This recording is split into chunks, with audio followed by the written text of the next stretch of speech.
The underachievement generic archetype is a specific instance of the generic solution archetype, which ends up mapping to all of the variations of the limits to growth systems archetype, in that the growth that's initiated is in fact diminished for one reason or another. Now the underachievement generic archetype begins as with a reinforcing loop where action produces an outcome, and that outcome promotes more of the same action. So we end up with the situation portion of the generic archetype.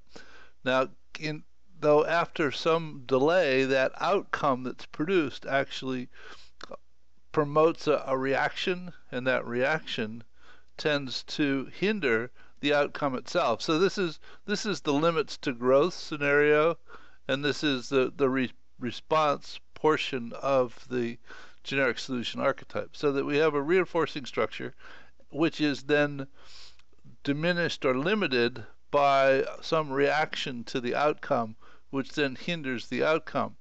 And the response to this situation is to realize that because there are limits to growth, it's appropriate when you undertake to promote growth that you also undertake to promote some resource of some sort, which will in fact diminish the reaction that is likely to develop from that outcome. And therefore, by diminishing the reaction, it doesn't hinder the outcome, and it allows the reinforcing structure to grow beyond what it would have had you not been insightful and created or developed the resource to limit the limit to growth.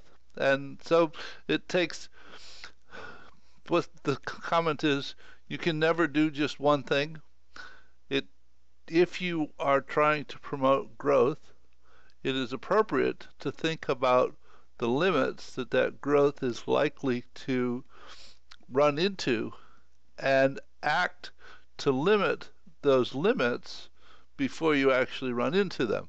Though you know the old problem about nobody ever gets credit for problems that don't happen, so that for the most part people wait until there are problems and then they seek to solve them so they can get kudos for solving problems. But it's actually the wrong approach to things. So this is the underachievement generic archetype. Hope you have found this informative. Bye. See you in